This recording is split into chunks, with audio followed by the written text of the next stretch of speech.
वेक्टरचा पोर्शन चालू केला होता. वेक्टरच्या पोर्शनमध्ये एक्सरसाइज 5.1 आणि 5.2 आपण कंप्लीट केली होती. आता एक्सरसाइज 5.3 वर आपण पोहोचलेलो आहे. त्याच्या अगोदरचे बेसिक कन्सेप्ट जे आहे ते मी तुम्हाला अपलोड करून दिलेले आहे व्हिडिओजमध्ये. आता आपण एक्सरसाइज मधले काही क्वेश्चन सॉल्व्ह करणार आहोत, ज्यामध्ये angle between two vectors, direction ratio, direction cosine हे काही टॉपिक आहे जे आपल्याला एकदम इझियर वेने सॉल्व्ह करायचे आहेत. ते आपण या एक्सरसाइज मध्ये सॉल्व्ह करणार आहोत. तुम्हाला नवीन नवीन कन्सेप्ट, युनिट वेक्टर, टोपी वेक्टर्स काय आहे ते सुद्धा या एक्सरसाइज मध्ये कंप्लीट होणार आहे. त्या अगोदर मी एक्सरसाइज 5.2 मध्ये तुम्हाला काही होमवर्क दिले होते.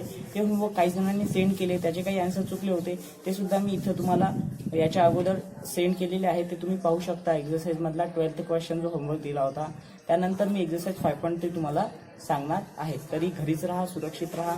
Join the campaign, learn at home. 5.2 मधला क्वेश्चन नंबर 12 हा होमवर्क दिला होता, परंतु तुम्ही होमवर्क बहुतेक जणांनी सॉल्व्ह केलेला आहे, परंतु आन्सर बहुतेक जणांचे आले नाही आहेत, सिमिलर आले नाही आहेत, म्हणून हा सॉल्व्ह करून देत आहे. तर क्वेश्चन आहे, find the centroid of the tetrahedron with the vertices K L M N. K चे कोऑर्डिनेट दिले 5-70, एल चे 153, एम चे 4-63, एन चे 6-4 आणि 2. हे वर्टायसेस दिलेले असताना आपल्याला त्याचा सेंट्रॉइड फाइंड आउट करायचा आहे. तर तो जो राहणार आहे, जर आपण त्याची फिगर ड्रॉ केली तर या टाइप मध्ये त्याची फिगर येईल. हा के एल एम आणि एन आणि इथं जो सेंट्रॉइड राहील तो जी. तर आन्सर सॉल्व्ह करत असताना द पोझिशन वेक्टर, सगळ्यात पहिले पोझिशन वेक्टर काढून घेऊ. Position vector of the points K L M N and G R L bar. L bar म्हणजे के बार म्हणजे एल चे कोऑर्डिनेट काय, 5 I बार -7 J बार. झिरोचं लिहिलं नाही, लिहिलं काही प्रॉब्लेम नाही. एल बार मध्ये I bar plus 5 J bar plus 3 K bar. M चे कोऑर्डिनेट येईल 4 I bar -6 J bar plus 3 K bar. N चे कोऑर्डिनेट येईल 6 I bar -4 J bar plus 2 K bar. आणि जी बार चे कोऑर्डिनेट आपल्याला माहित नाही, ते आपल्याला फाइंड आउट करायचे आहे बाय युझिंग सेंट्रॉइड फॉर्म्युला. तर सेंट्रॉइड फॉर्म्युला जो आहे त्याचा यूज करून आपल्याला सॉल्व्ह करायचा आहे. तो आहे G bar is equal to A bar plus B bar plus C bar. या टाइप मध्ये आहे. तर इथं एक कोऑर्डिनेट वाढला, तो म्हणजे डी बार अपॉन 4 या टाइप मध्ये येईल. जी बार इथं एबीसीडीच्या ऐवजी आपल्याला एल एम एन आहे, तर एल बार प्लस एम बार प्लस एन बार प्लस के बार अपॉन 4. त्या व्हॅल्यू पुटअप करू. तर के बारची व्हॅल्यू आपल्याकडे आहे, ते पुटअप करूया आपण आणि नंतर सॉल्व्ह करूया. के बारची व्हॅल्यू आपण काढली 5 I bar plus -7 J bar plus L बारची व्हॅल्यू आहे I bar plus 5 J bar plus 3 K bar plus मध्ये एम बारची 4 I bar -6 J bar plus 3 K bar plus मध्ये 6 I bar -4 J bar plus 2 K bar आणि upon मध्ये आला 4. आता याला करूया solve. 5 I bar plus I bar 6 I bar 6 I bar plus 4 I bar 10 I bar 10 I bar plus 6 I बार म्हणजे 16 I bar -7 J plus 5 J हे झाले -2 -2 -6 -8 -4 म्हणजे -12 J बार. त्यानंतर के बारची व्हॅल्यू 3 K बार प्लस 3 K बार 6 K बार 6 K बार plus 2 K बार म्हणजे 8 K bar upon 4. 4 न प्रत्येकाला divide होते म्हणजे 16 upon 4 I bar -12 upon 4 J bar plus 8 upon 4 K बार. जर डिवाइड केलं याची व्हॅल्यू येईल 4 I bar -3 J bar plus 2 K bar.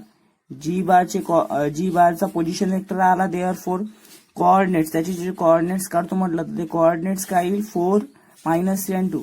तर कोऑर्डिनेट्स आपण लिहू शकतो देअरफॉर द कोऑर्डिनेट्स. इथे लिहितो मी coordinate of G bar is 4 -3 and 2. अशा प्रकारे आपण सेंट्रॉइड सुद्धा फाइंड आउट करू शकतो. एक्सरसाइज 5.3 मधला क्वेश्चन आहे. एक्सरसाइज 5.3 मधला पहिला क्वेश्चन आहे, find 2 unit vectors each of which is perpendicular to both u bar and v bar, where u bar is 2 I bar plus j bar minus 2 k bar and v bar is equals to I bar plus 2 j bar minus 2 k bar. हे आपल्याला find out करायचं आहे. Find out करण्यासाठी आपण जे remarks पाहिलेले आहे, या अगोदर ज्या काही व्हॅल्यूज पाहिलेल्या आहे त्यांचा अभ्यास करूया आणि त्यांचा अभ्यास केल्यानंतरच हे वेक्टर आपल्याला एकदम इझियर वेनं फाइंड आउट होतील. तर आपल्याला सांगितल्याप्रमाणे the let the vector which is perpendicular is given as U bar आणि व्ही बार दोन दिलेल्या, त्याला आपण A1 I bar plus A2 J bar plus A3 K bar U बारला कन्सिडर करू, आणि व्ही बार जे दिलेलं आहे त्याला B1 I bar plus B2 J बार आणि B3 K बार कन्सिडर करू. आता त्याला युनिट वेक्टर जो परपेंडिक्युलर आहे तो आपल्याला फाइंड आउट करायचा आहे गिव्हन ॲज. तो आपल्याला कसा मिळणार आहे, तर तो काढण्यासाठी आपल्याकडे एक फॉर्म्युला दिलेला आहे, तो म्हणजे A1 bar into B1 upon under root B1 square plus B2 square B3 square अशा. तर A bar into B bar upon under root B1 square plus B2 square into B3 square हा formula आहे. तर A1 bar dot B A1 A bar dot B bar साठी value असते A1 B1 plus A2 B2 plus A3 B3 upon मध्ये इथं value ज्या आहे दिलेल्या B1 B2 B3च्या, B1 ची व्हॅल्यू इथं कन्सिडर केली 1 चा स्क्वेअर प्लस B2 ची व्हॅल्यू दिलेली आहे 2 चा स्क्वेअर आणि B3 ची व्हॅल्यू दिलेली आहे 2 त्याचा -2 त्याचा पण स्क्वेअर. तर याला करूया सॉल्व.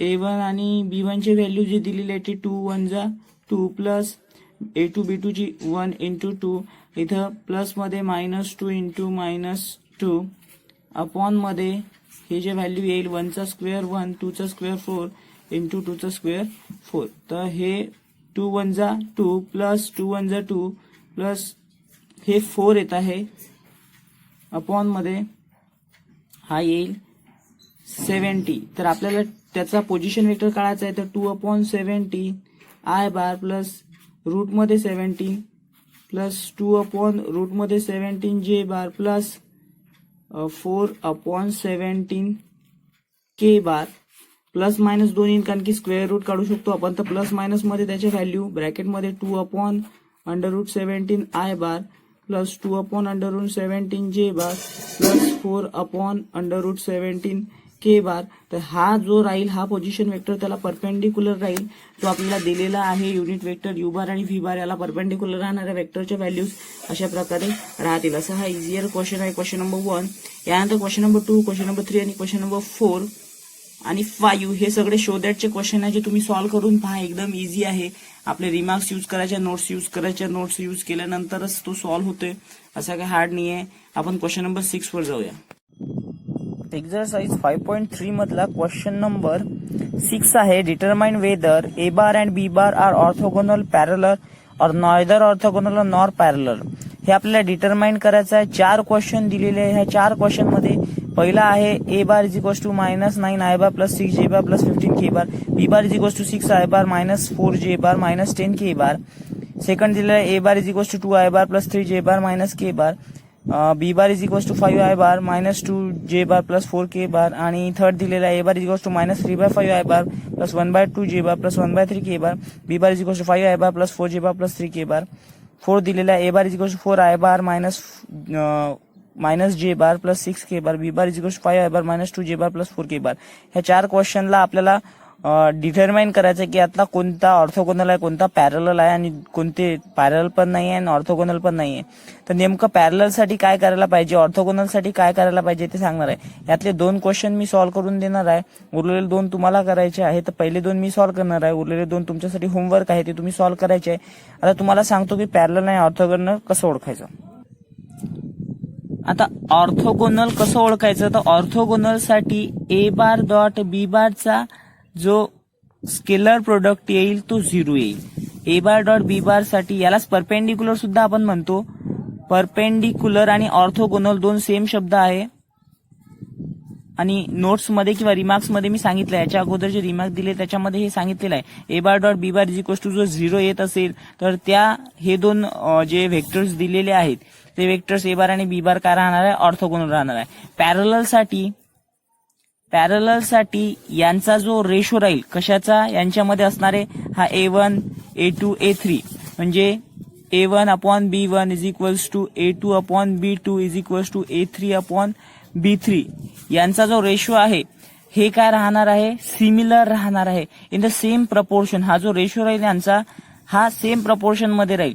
आणि हे दोनही जर आले नाही तर मग नायदर पॅरलल आणि नॉर ऑर्थोगोनल, हे दोन्ही जर कन्सेप्ट तिथे क्लिअर झाले नाही, ऑर्थोगोनल साठी हा कन्सेप्ट आणि पॅरलल साठी हा कन्सेप्ट, तर आपल्याला ह्या प्रत्येक क्वेश्चन मध्ये हे दोन कन्सेप्ट अप्लाय करायचे. हे दोन कन्सेप्ट जर हा अप्लाय झाला तर तो ऑर्थोगोनल आहे, हा अप्लाय झाला तर तो पॅरलल आहे, आणि दोन्ही अप्लाय झाले नाही तर नायदर पॅरलल नॉर ऑर्थोगोनल. तर सगळ्यात पहिला जो क्वेश्चन आहे त्याला सॉल्व्ह करूया.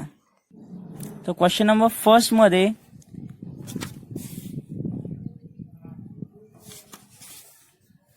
ए बार दिलेला आहे.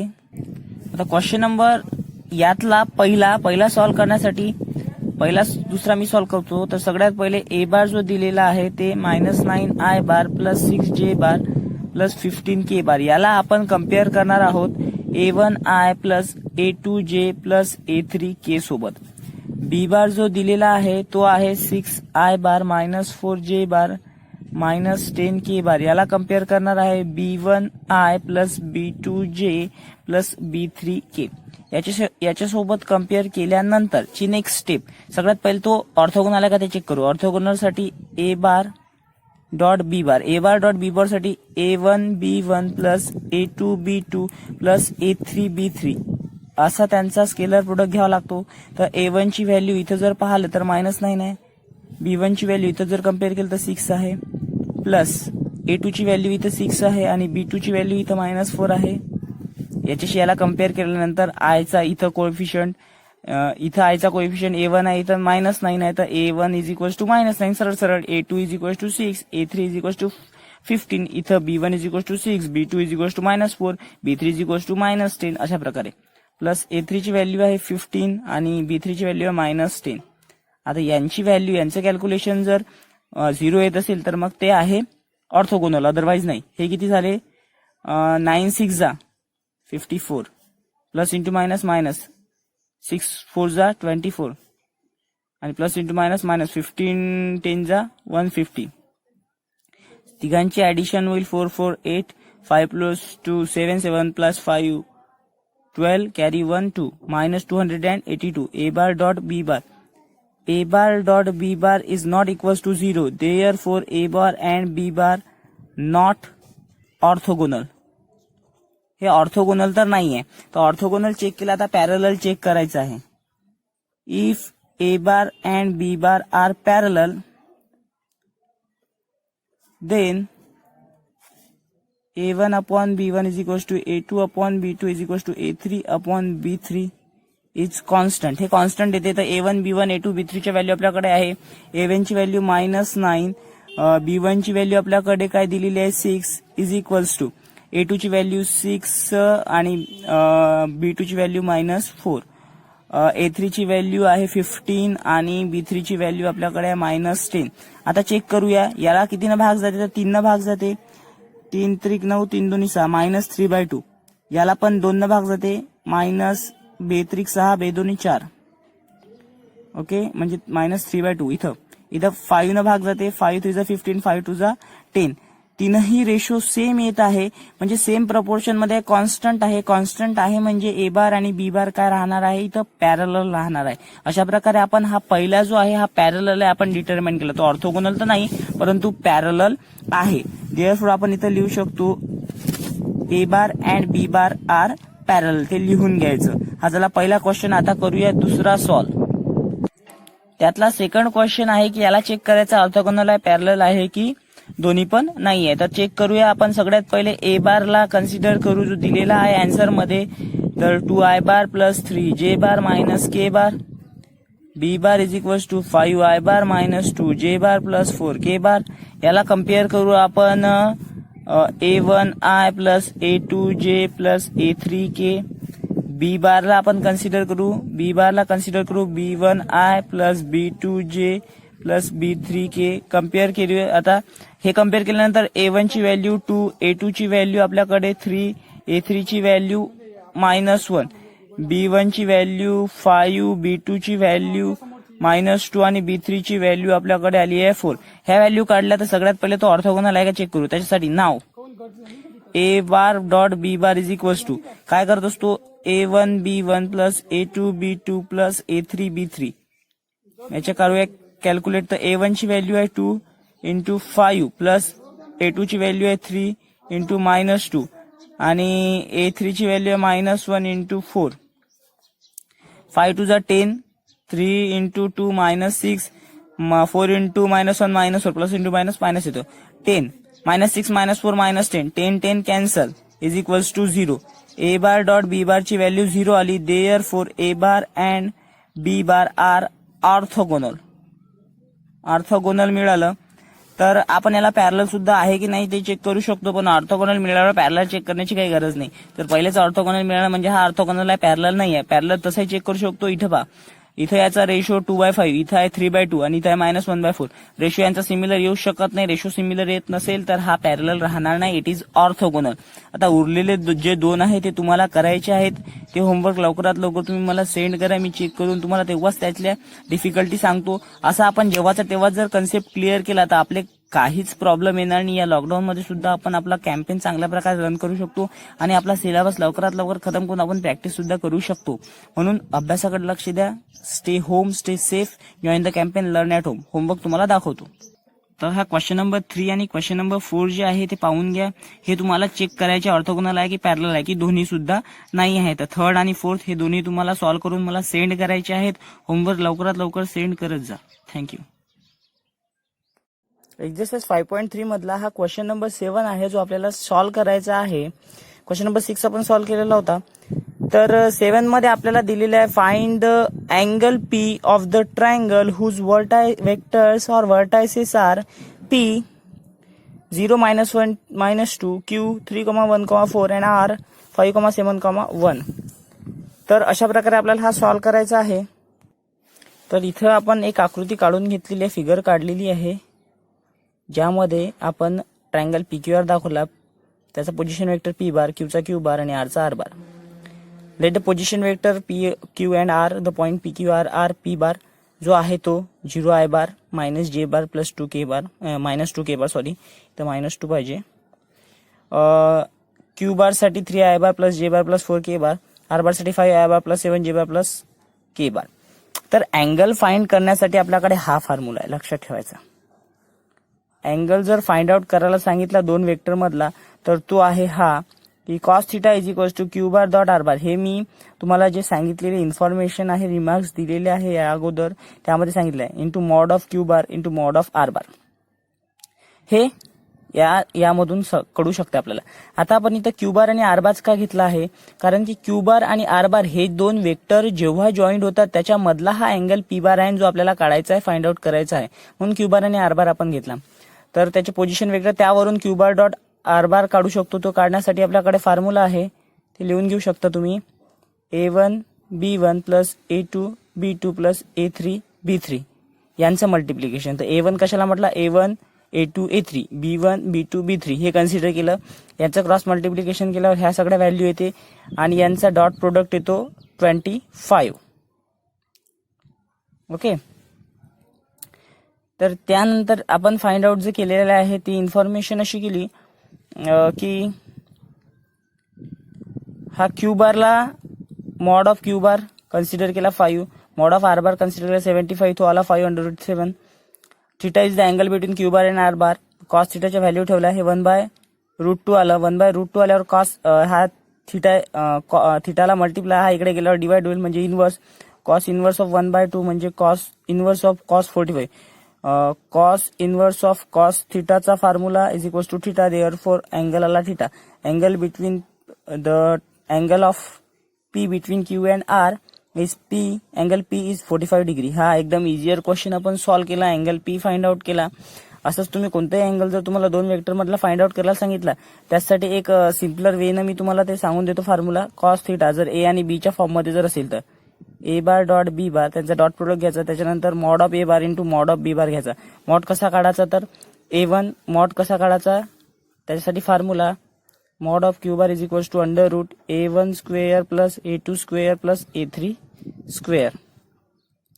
मॉड ऑफ R बार काढण्यासाठी समजा B1 B2 B3 जर आपण कन्सिडर केले B1 square plus B2 square into B3 square हा सुद्धा फॉर्म्युला आहे, किंवा B1 square plus B2 square plus B3 square हा सुद्धा फॉर्म्युल्याने तुम्ही हा काढू शकता. ह्या सगळ्या व्हॅल्यू इथं पुट करायच्या, इथं पुट केल्यावर सरळ सरळ सॉल्व्ह होते. सॉल्व्ह केल्यावर आपण त्याची व्हॅल्यू काढू शकतो. असा हा क्वेश्चन नंबर 7 सॉल्व्ह करू शकतो. एक छोटासा क्वेश्चन आहे, त्यानंतरचा क्वेश्चन नंबर 8, ज्यामध्ये एक फिगर दिलेली आहे आणि 3 युनिट वेक्टर्स दिलेले आहे, जसे if P bar Q bar and R bar are the unit vector, find P cap vector into P into Q cap vector, P cap vector into R cap vector. या cap vector सुद्धा टोपी vector सुद्धा म्हटल्या जाते, म्हणून मी cap म्हणत आहे. तर ह्या अशी फिगर दिलेली आहे. तर पी बार हा क्यू बार आणि आर बार असे 3 वेक्टर जे सर्क्युलर फॉर्मॅटमध्ये दाखवलेले आहे. आता हे फिगर पाहिल्यावर आपल्याला या फिगरमध्ये तिन्ही वेक्टर सिमिलर दिसत आहे. तिघांचे सर्क्युलर मोशन होत आहे, सर्क्युलर फॉर्मॅटमध्ये म्हणजे सिमिलर आहे. सिमिलर असल्यामुळे काय होत असते, तर सिमिलर असल्यामुळे हा जो ट्रायंगल आहे हा इक्विलॅटरल ट्रायंगल होतो. इक्विलॅटरल ट्रायंगलमध्ये प्रत्येक अँगल 60 डिग्रीचा राहतो. आता हा 60 डिग्रीचा जर अँगल झाला, P bar dot Q bar P cap vector in dot product Q cap vector is equals to cos theta. Cos theta हा फॉर्म्युला आहे. थिटा किती आहे इथं 60 डिग्री, प्रत्येकाचा अँगल 60 आला म्हणजे cos 60 1/2. Similarly P dot P cap vector R cap is equals to cos 60 1/2. फक्त हे मी शॉर्टकटमध्ये सांगितलं, तुम्हाला एक्सप्लेन करावं लागेल की नेमकं हे कसं आलं, 60 डिग्री कसं घेतलं, काय हे 3 टोपी वेक्टर्स युनिट वेक्टर्स काय आहे, हे सगळं एक्सप्लेनेशन दिल्यानंतर तुम्ही हे सगळं करू शकता. असा हा इझियर क्वेश्चन आहे, क्वेश्चन नंबर 8. एक्झरसाइज 5.3 मधला हा क्वेश्चन नंबर 10 आहे, जो आपण सॉल्व्ह करणार आहोत. क्वेश्चन नंबर 9 जो आहे तो प्रूव्ह दॅटचा आहे आणि प्रूव्ह दॅटचे क्वेश्चन एकदम इझियर वेने सॉल्व्ह करू शकतो. आपण 8वी 9वी 10वीत सुद्धा पाहिलेले आहेत, 11वीत सुद्धा पाहिलेले आहेत. तर हा क्वेश्चन आता सॉल्व्ह करणार आहे. क्वेश्चन नंबर 10 दिलेला आहे. If a vector has direction angle 45 degree and 60 degree, find the third direction angle. एकदम इझी क्वेश्चन आहे. तर याला सॉल्व्ह करण्यासाठी सगळ्यात पहिले आपण काय करणार आहे, let alpha beta and gamma are the direction angle.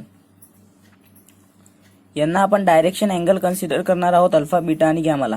तर डायरेक्शन अँगल कन्सिडर केल्यानंतर we know that direction angle साठी जे प्रॉपर्टी आपण पाहिलेली आहे ती आपल्याला माहिती आहे. काय, cos square alpha plus cos square beta plus cos square gamma is equals to 1. Alpha बीटाची व्हॅल्यू इथं पुट करायची, आपल्याला गॅमाची काढता येते. कॉस स्क्वेअर अल्फाची व्हॅल्यू आपण 45 कन्सिडर केली, प्लस कॉस स्क्वेअर बीटाची व्हॅल्यू 60 डिग्री कन्सिडर केली, प्लस कॉस स्क्वेअर गॅमाची व्हॅल्यू आपल्याला काढायची आहे. तर तो गॅमा आपण जसच्या तसा ठेवूया. तर कॉस 45 ची व्हॅल्यू आपल्याला माहिती आहे, ते किती आहे, तर कॉस 45 ची व्हॅल्यू आहे, कॉस 45 येते 1/√2 त्याचा स्क्वेअर, प्लस कॉस 60 1/2 त्याचा square is equals to cos square plus cos square gamma is equals to 1. 1/√2, 1 चा स्क्वेअर 1, √2 चा स्क्वेअर 2, 1 चा स्क्वेअर 1, 2 चा square 4, plus cos square gamma is equals to 1. इथं डिनॉमिनेटर सेम करण्यासाठी क्रॉस मल्टिप्लिकेशन साईडला आवडणारी method, 4 × 2 आणि 4 2 जा 8, plus cos square gamma is equals to 1.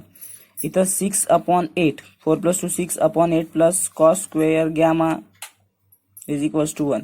इकडे प्लस आहे, इकडे गेल्यावर minus, cos square gamma is equals to 1 - 6/8. Cos square gamma is equals to 8 - 6/8. Cos square gamma is equals to 8 - 6 म्हणजे 2 आणि अपॉन 8. याला भाग जातो, दोन भाग द्यायचा. Cos square gamma is equals to 2 1 जा 2, 2 2 जा 2 4 जा 8. तर आता taking square route,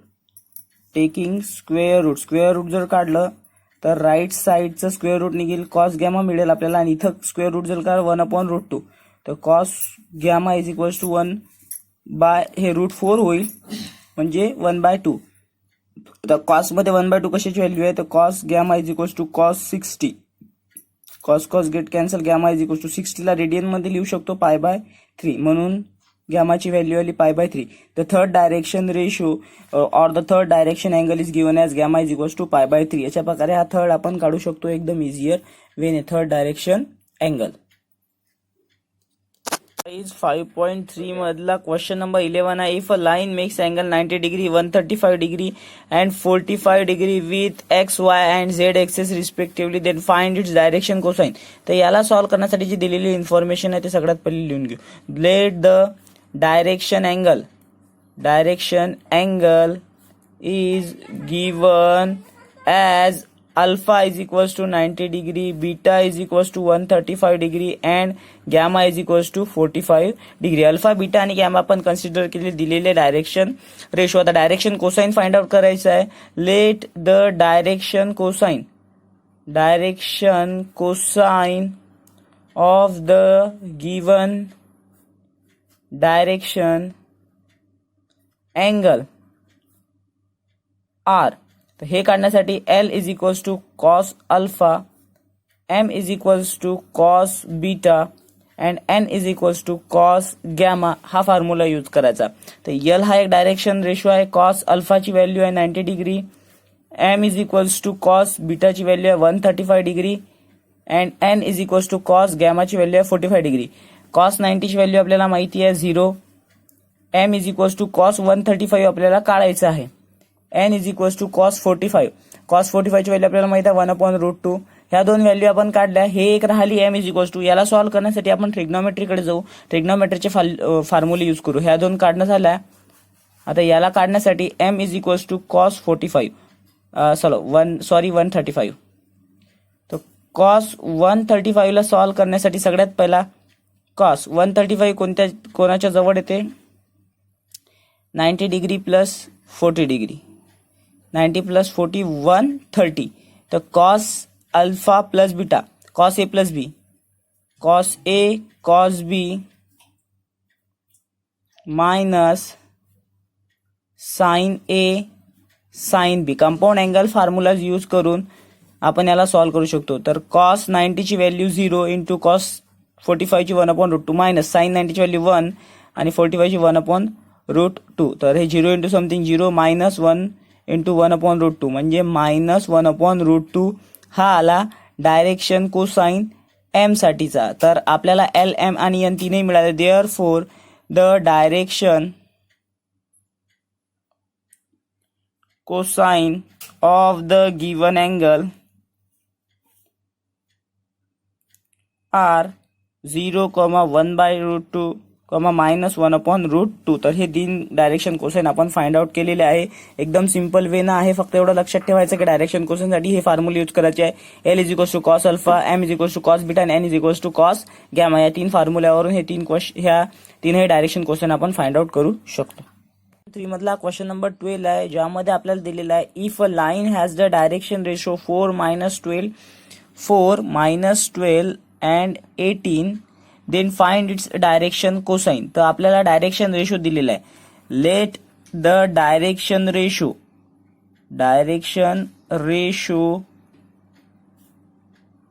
of a line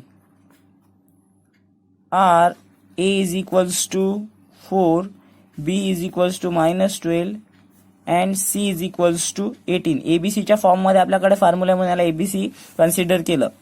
the direction cosine, consider the direction cosine of a line R, L, M and N respectively. ते एल एम एन आपण हे consider केलं. आता याला फाइंड आउट करण्यासाठी काय, तर एल फाइंड आउट करण्यासाठी आपल्याकडे फॉर्म्युला आहे plus minus A upon √a² plus b² plus c². M find out करण्यासाठी plus minus B upon √a² plus b² plus c². N find out करण्यासाठी plus minus C upon √a² plus b² plus c². तर सगळ्यात पहिले आपण a² plus b² plus c² under काढून घेऊ. तर नाव √a² plus b² plus c² is equals to √a. ची व्हॅल्यू किती आपल्याकडे, तर 4 आहे, 4चा स्क्वेअर प्लस बी ची व्हॅल्यू -12 त्याचा स्क्वेअर प्लस सी ची व्हॅल्यू 18 त्याचा स्क्वेअर प्लस करत जायचं सगळं. तिघांची स्क्वेअर करत आहे आपण. आता नेक्स्ट मध्ये 4² 16 -12 चा स्क्वेअर प्लस 144 18 चा स्क्वेअर 324. तर तिघांची स्क्वेअर झाले. तिघांची कॅल्क्युलेशन करून घेऊया आपण. 4 + 4 8 8 + 6 14 कॅरी 1 2 + 1 3 3 + 4 7 7 + 1 8 3 + 1 4 + 1 5 584 हे आलं त्याची व्हॅल्यू. तर इथं व्हॅल्यू आली आहे 484. याची ऍडिशन जर केली तर 484. तर हा टेकिंग स्क्वेअर रूट जर केलं तर याची व्हॅल्यू येते आपल्याकडे 22. तर 22 व्हॅल्यू आली √a² plus b² plus c² ची. हे व्हॅल्यू आली 22 त्याची. आता हे व्हॅल्यू आपण एक एक ठिकाणी पुट करत जाऊ म्हणजे आपल्याला काय मिळते, तर आपले डायरेक्शन कोसाइन मिळते. Therefore now the direction cosines are the direction cosine are L is equals to plus minus A ची व्हॅल्यू आपल्याकडे आहे 4 4 अपॉन 22. एम ची व्हॅल्यू आहे आपल्याकडे बी अपन प्लस मायनस बीची व्हॅल्यू आहे -12/22 अँड एनची व्हॅल्यू आहे आपल्याकडे 18 प्लस मायनस 18/22. याला जर भाग जात असेल तर भाग द्यायचा, नाही तर असं ठेवलं तरी काही प्रॉब्लेम नाही. याला भाग जाते कितीने 2 जाते, तर हे झाले 2/11. याला भाग जातो 2 ने जातो तर 6/11. याला पण जाऊ शकतो तर तो 2 ने जर दिला तर 9/11. तर हे सगळे डायरेक्शन कोसाइन आपण त्यांचे फाइंड आउट केलेले आहेत. प्लस मायनस व्हॅल्यू त्याच्या आपण तिथं पुट करू शकतो. तर अशा प्रकारे डायरेक्शन कोसाइन या 3 फॉर्म्युल्यावरून आपण फाइंड आउट करू शकतो. फक्त पहिल्यांदा √a² + b² + c² ची व्हॅल्यू फाइंड आउट करायची, ते पुटअप करत जायची आणि सॉल्व्ह करायचं.